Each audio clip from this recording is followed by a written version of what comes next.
Hi friends, welcome to my channel. இந்த வீடியோவில் நம்ம என்ன பார்க்க போகிறோம்னா 12th Tamil quarterly exam important நெடிவினா தான் பார்க்க போகிறோம்.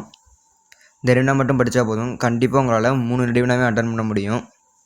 இதில் வந்து செய்யுள், உரைநடை, துணைப்பாடம், திருக்குறள்னு பிரித்து கொடுத்துருக்கேன். இந்த வீடியோட எண்டிங்கில் வந்து எப்படி எழுதுனா நெடிவினாவில் ஃபுல் 6 மார்க்ஸ் கொடுப்பாங்க நான் சொல்கிறேன். சரி வாங்க வீடியோக்குள்ளே போகலாம். முதல்ல செய்யுளில் வந்து தமிழின் சீர் இளமையை திறமியந்து சிற்பி பாலசுப்ரமணியம் கூறும் கருத்துக்களை தொகுத்தெழுதுக.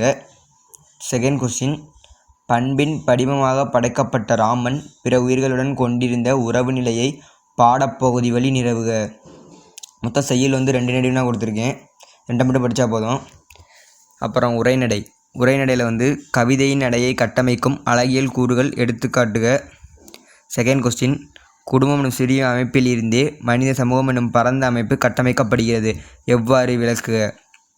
தேர்ட் கொஸ்டின், ஒவ்வொரு நகரத்திற்கும் வரலாறும் வடிவழகும் உண்டு, நீங்கள் பார்த்த அல்லது வாழ்ந்த ஒரு நகரம் குறித்து ஒரு பக்க அளவில் கட்டுரை எழுதுக. ஸோ உரைநடையில் வந்து 3 நெடிவினா கொடுத்துருக்கேன், இதை 3 மட்டும் படித்தா போதும். அடுத்து துணைப்பாடம்.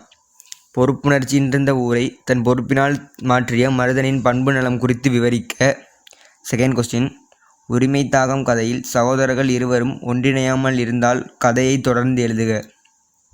துணைப்பாடத்துலேருந்து 2 கொஸ்டின் கொடுத்துருக்கேன், இந்த 2 கொஸ்டின் மட்டும் படித்தா போதும். தென் திருக்குறள். திருக்குறள் வந்து 2 நெடிவினா தான் இருக்குது, இது 2 கண்டிப்பாக படித்தானே அது வெரி இம்பார்ட்டன்ட். செய்நன்றி அறிதல் அறம் என்பதை வாயுரை வாழ்த்தின் துணை கொண்டு நிறுவுக.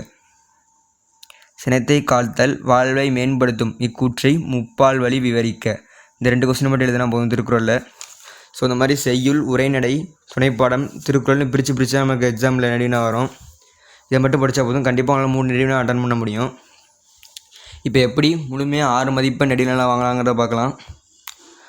செய்யுள், உரைநடை இது 2க்குமே முன்னுரை, முடிவுரை, ஒரு 5 தலைப்பு போட்டு எழுதணும். முன்னுரை முடிவுரை உங்களுக்கு தெரிஞ்சால் படித்ததை எழுதலாம், தெரியலைன்னா முன்னுரைக்கு வந்து கொஸ்டினில் இருக்கிறதை கொடுத்து இதை பற்றி கீழே காண்போம் அப்படின்னு எழுதுங்க. முடிவுரைக்கு வந்து இவற்றை பற்றி மேலே உள்ள கட்டுரையில் கண்டோம் அது மாதிரி எழுதுவீங்க. துணைப்பாடம். துணைப்பாடத்தில் கதை மாதிரி சில துணைப்பாடம் இருக்கும். அந்த கதைக்கு எப்படி எழுதணும்னா, முதல் கதை எழுதணும், கதை மாந்தர்கள் எழுதணும், முன்னுரை முடிவுரை போய்ட்டு தலைப்பெல்லாம் போட்டு எல்லாத்தையும் எழுதி முடிச்சுட்டு கடைசியில் கதை உணர்த்தும் நீதின்னு ஒன்று இருக்கும், அதை எழுதணும். இப்படி எழுதினாலே உங்களுக்கு 6 மார்க் கண்டிப்பாக ஃபுல்லாக அலாட் பண்ணிடுவாங்க. ஸோ இந்த வீடியோ பிடிச்சிருந்தா லைக் பண்ணுங்கள், ஷேர் பண்ணுங்கள்.